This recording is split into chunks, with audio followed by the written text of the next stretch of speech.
Hello and welcome to another episode of Earth911 Sustainability in Your Ear. I'm Mitch Ratcliffe, and we're back with another innovator interview, a conversation about a couple of different op-ed pieces that have appeared in Newsweek and the Washington Post over the past few weeks that were authored by Rick Parnell, who is the Chief Executive Officer of the Foundation for Climate Restoration, with two co-writers. One was Sir David King, who is at the Center for Climate Repair at Cambridge, and the other, Kathleen Rogers, who's the president and CEO of the Earth Day Foundation. Both incredibly influential folks that Rick wrote these editorials with. And we wanted to go through some of the calls for action. Now, we recently had Dr. Erica Dodds, the Chief Operating Officer of the Foundation for Climate Restoration, on the show. But these are really important ideas, and we wanted to get Rick on to talk about them. Let me just run down a couple of things. And first, let me call out, by the way, I'm a financial supporter of the foundation personally, so I do believe this is a very important topic.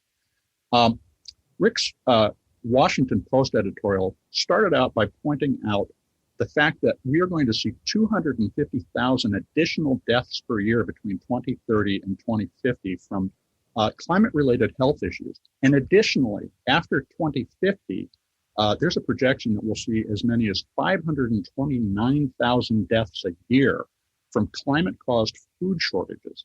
Now, what the Foundation for Climate Restoration is calling for is investment and subsidies for carbon dioxide removal technology, sometimes called CDR. And a lot of people, including Earth911, have written about direct air capture, a form of carbon dioxide removal. And we wanted to get Rick on to share some of his ideas. Rick, welcome to the show. How are you today? I am great, Mitch. Thank you for having me. And thank you for your support of the foundation. Well, it's been important. And since Peter Fikowski first introduced me to this idea a few years ago, I have become more convinced that this is an essential component of a multi-pronged strategy to address climate change. So first, could you just share your thoughts about why carbon dioxide removal technology is important now, before we have begun to really lower our overall emissions? Why do we need CDR today? Well, I've been in the climate space for, I used to call it the climate wars for the last 20 years. And I say that climate wars because there's so much debate on what to do now, what to do later, 1.5, 2 degrees. We've seen all of that. But the thing that we really don't see people talking about is that even if we get to, and I'm confident that now more than ever, people are committed to this, but even if we get to net zero in 2050 or somewhere around 2050, 95% of the legacy carbon is still in the atmosphere. Right. So, what people don't talk about is that we will be in the same place we are now with the weather patterns and the storms and the fires and all the stuff that we're seeing if we don't work to get rid of the carbon. And, for me, we can walk and chew gum at the same time. We can do all of what many, many companies and others are committed to in governments to get to net zero. But we can also do carbon removal. Let's start now, or we've already started, but let's grow the industry in the space now and work on this over the next 30 years. Well, what does it take to grow the industry, since you called that out? Yeah, I think a few things. One, we need more investment, but investment needs to have stimulation. So hopefully a little bit more government policy and, maybe a price on carbon and research. That's a big thing, is that people, when I talk to people about climate restoration and we talk about getting back to pre-industrial levels, it really resonates. And of course, when I talk about the 95%, it's a wake-up call. But climate restoration and returning to pre-industrial carbon levels, people understand, and it really resonates. And it's a positive message about humanity got us here, humanity can get us out of this. But what people then have a little bit of apprehension about is, well, what are some of these solutions? Are they geoengineering? And what are the risks? And so I think that one of the biggest things that we need is research. We need to be able to say, like Bill Gates talks about all these different kinds of solutions that are possible and nascent and on the horizon. Some will fail, some will succeed wildly, but we need to invest in the research to test some of these different potential solutions. That to me is one of the biggest pieces. And if we don't try, including all the mistakes, which some people will call a waste of money, but are simply the fact that we have to work this out, we're not going to get anywhere. We can reduce our carbon, like you said, but we are going to be stuck with this legacy carbon just hanging in the atmosphere and continuing to warm things. Now, you mentioned putting a price on carbon a moment ago. This week, the Biden administration announced that they have set a price, at least in terms of policy aspirations, of around $51 per metric ton. And I know that CDR technology has reached about an $80 a ton removal cost at this point, in the best case. Is $51 too low, and do they need to adjust that upward? I think $51 is a good target. I think it's a start. I think there's going to be a lot of negotiations around this, but I think it's a great start. And, the other thing about this is that $80 a ton cost can be recouped in a variety of ways. That material can be turned into cement. It could potentially be transformed into a form of fuel. So there's money to be made in addition to the carbon, right? Yep. Now, what have you learned from the very distinct change in CO2 levels that we saw during the COVID crisis? Do you think that society has learned they could really reduce their emissions, and do you think government's aligned with that? Well, I think that there's a couple of things that we've all learned through the COVID. One, we could reduce emissions, but look at what we would have to do to get there in our current construct of essentially shutting down all these different economies. And so it's kind of not a really fair measurement. What I think we have learned is that when governments are pushed to shove, they can't act. Look at the trillions of dollars that we put into stimulus and into recovery, and look at how fast we have this vaccine. I mean, who would have thought? So, and it also comes down to leadership. Who would have thought that we would see Pfizer and Merck coming together to work together on the vaccine? And that is, through Biden's leadership. Look at the goalpost for the vaccine. We started with maybe by the end of the year, most Americans will start with the U.S. Most Americans will be vaccinated, probably into 2022. And then it was maybe by fall, and then it was July. And just this week, it's by the end of May, we will have enough vaccines, hopefully in the arms of all Americans. That's game changing. Yeah. Not only for the planning that we're all able to do and be able to say, look at what we can do, what will COP26 look like now that we know that so many people will be vaccinated. But more importantly, it's when, and this is something that I truly believe in and why I like climate restoration, when humanity decides that they're going to work on something, massive change can happen. So let me ask you a general question. Do you consider carbon dioxide removal sort of a silver bullet in the climate change battle? No, I do not. I don't believe in silver bullets. I think that this is absolutely going to be a tapestry of different solutions. I think that it is absolutely a part of the mix. But, many people have said to me, is climate restoration and our focus on carbon removal, is that instead of mitigation adaptation? Absolutely not. It's complementary. It's the third leg of the stool. What are the other two legs? Mitigation and adaptation. And can you go into a little detail? So what is adaptation, for instance? Yeah, I mean, I think, sort of if you think in terms of we have a really good video on our website if anybody wants to take a look at it, f4cr.org, but it's the bathtub analogy. And ironically, Bill Gates uses it in his book.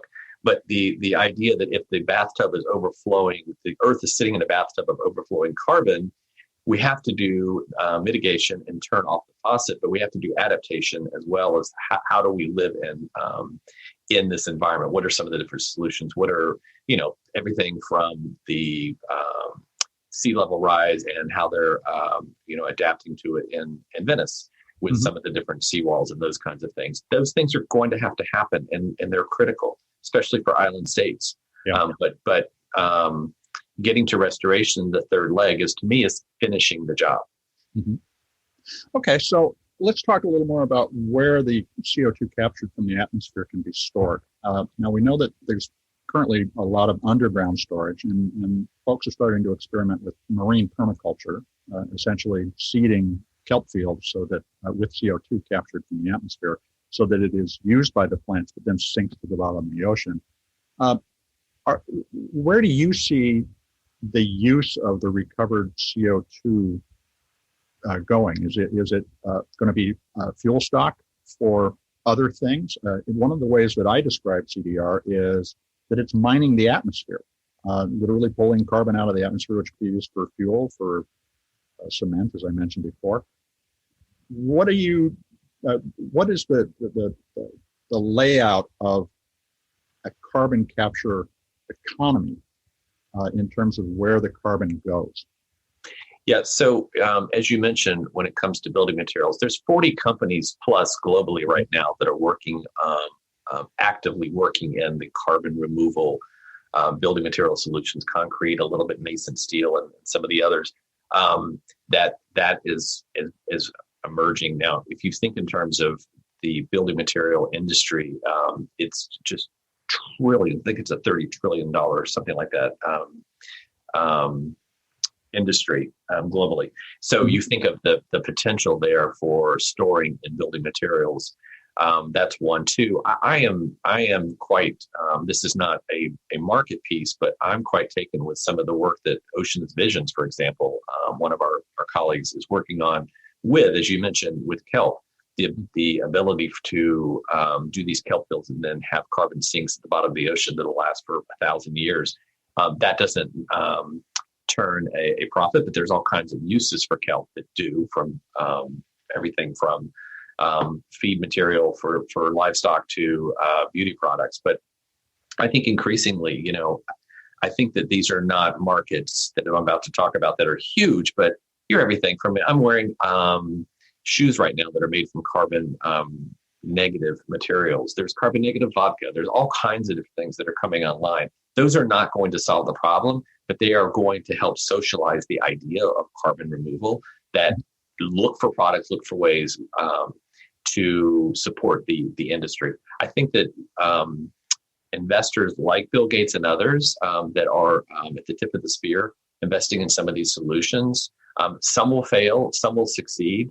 But I think that tapping into these investor networks, increasingly you're seeing investors taking on carbon removal. And if I could, let me just say something about that. Sure.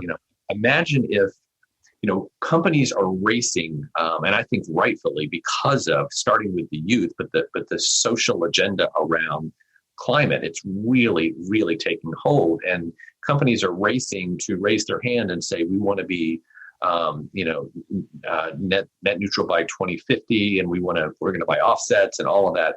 Imagine, which is phenomenal, but imagine if companies said, okay, for every dollar, 10 cents on that dollar, I'm going to diversify my portfolio and invest in carbon removal credits, not just carbon offset credits. Okay. How that would drive that market and provide potentially funding for entrepreneurs that are looking at new solutions. And, not the least of which is, imagine if we could create a fund that would help farmers.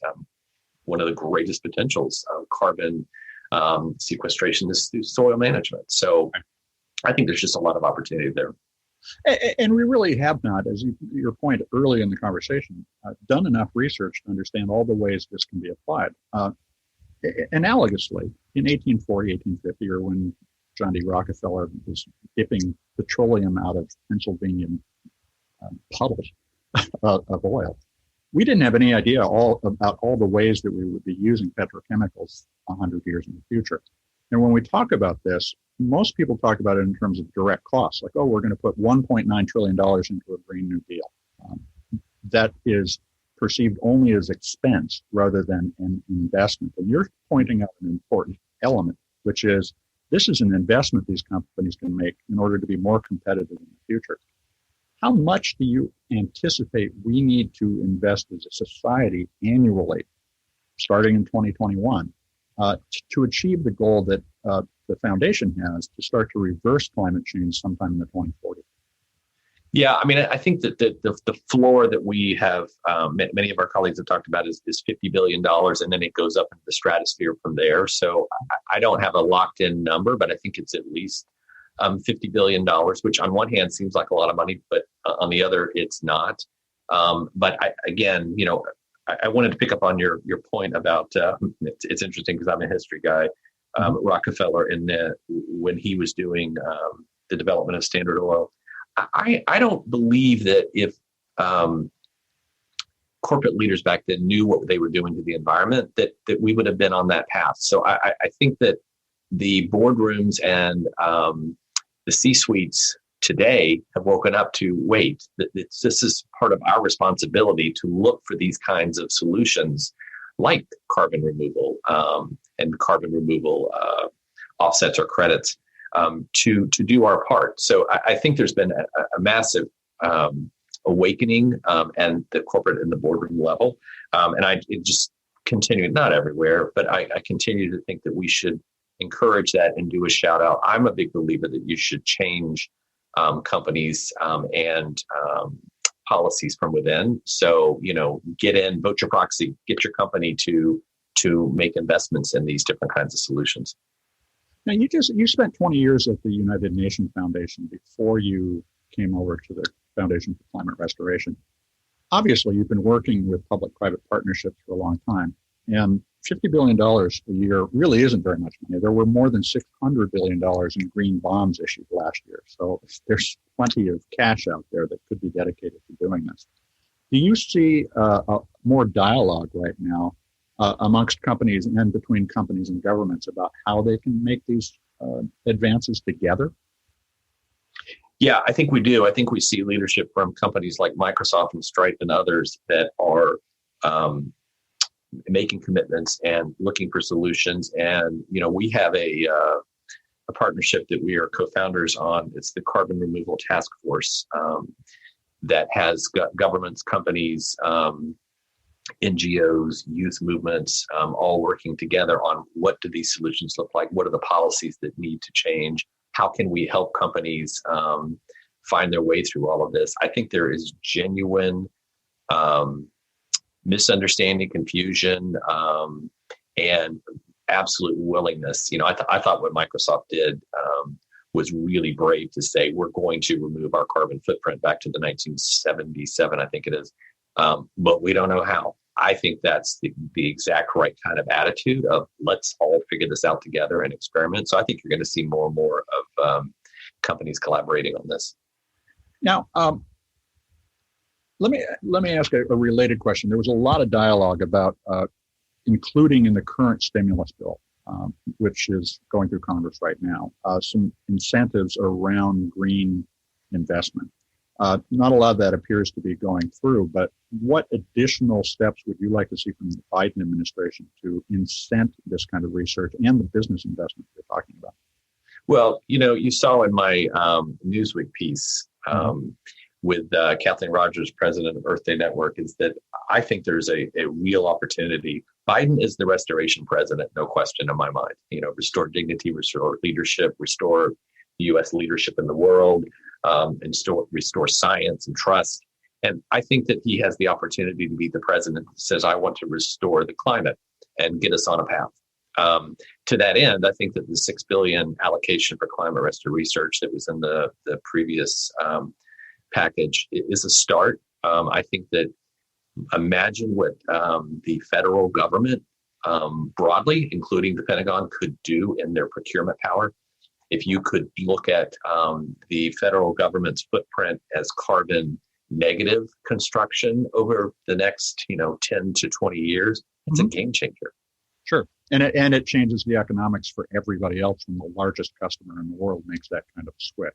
Absolutely. Now, tell us a little more about the Foundation for Climate Restoration. You have a variety of programs. You have local chapters. You've got a youth program that's really inspiring.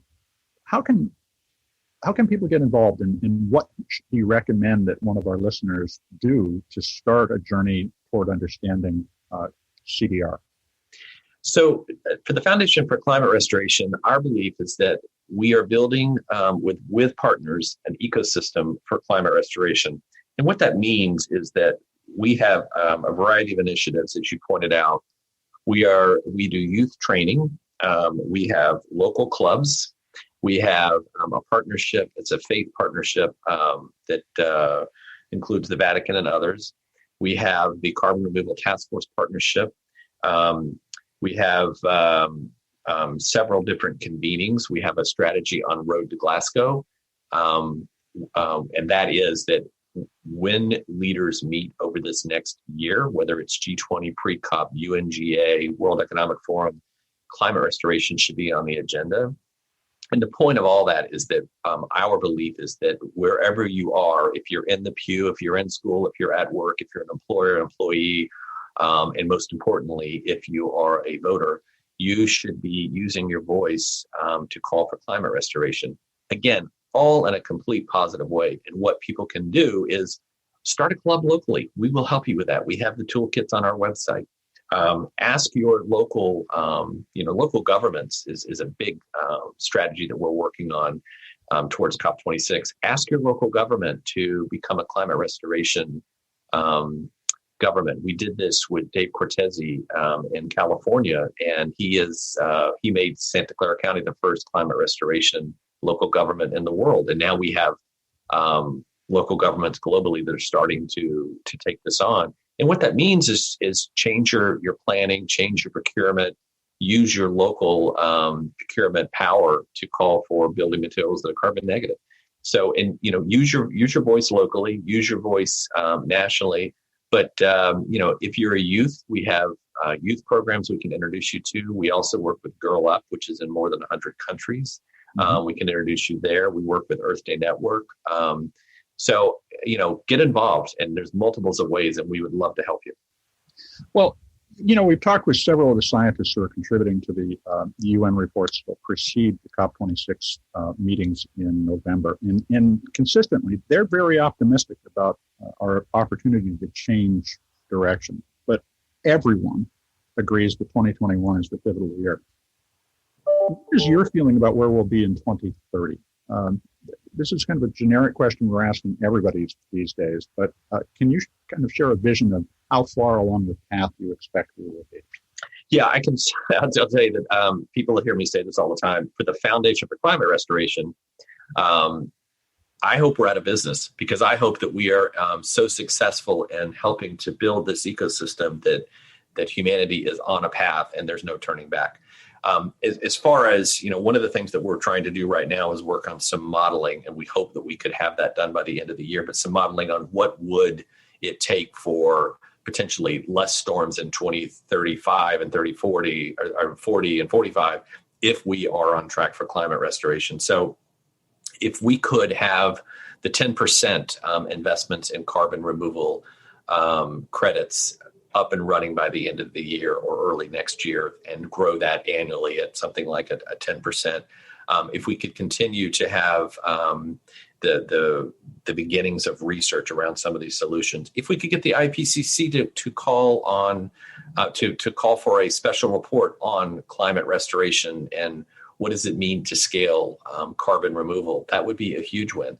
I will say, as far as COP26, as you point out, I think this has the potential to be the next Paris. And I say that not necessarily in the negotiations themselves, but I think that we are being held accountable by youth, by movements. I think that the private sector for sure, I think that this will be a very different COP.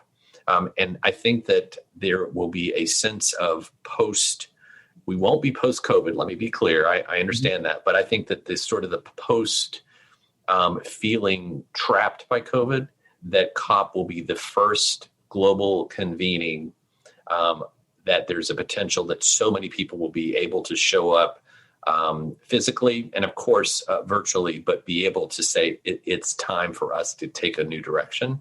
I have great faith in this COP. Well, we share that faith and the optimism that you do. Rick, I want to thank you for taking some time to talk with us today. Thank you so much, Mitch. Folks, that was Rick Parnell. He's the Chief Executive Officer of the Foundation for Climate Restoration. And you can find them at foundationforclimaterestoration.org. That's one big, long word, foundationforclimaterestoration.org. Check them out and take the time to learn about what you can do in your local communities. We're going to be doing that here in the Tacoma, Washington area. So we encourage you to get involved and start this movement towards carbon dioxide removal. This is Earth911 Sustainability in Your Ear, and I'm Mitch Ratcliffe. We will be back with another episode soon. In the meantime, take care of yourself. Let's take care of one another and the planet. We'll see you soon.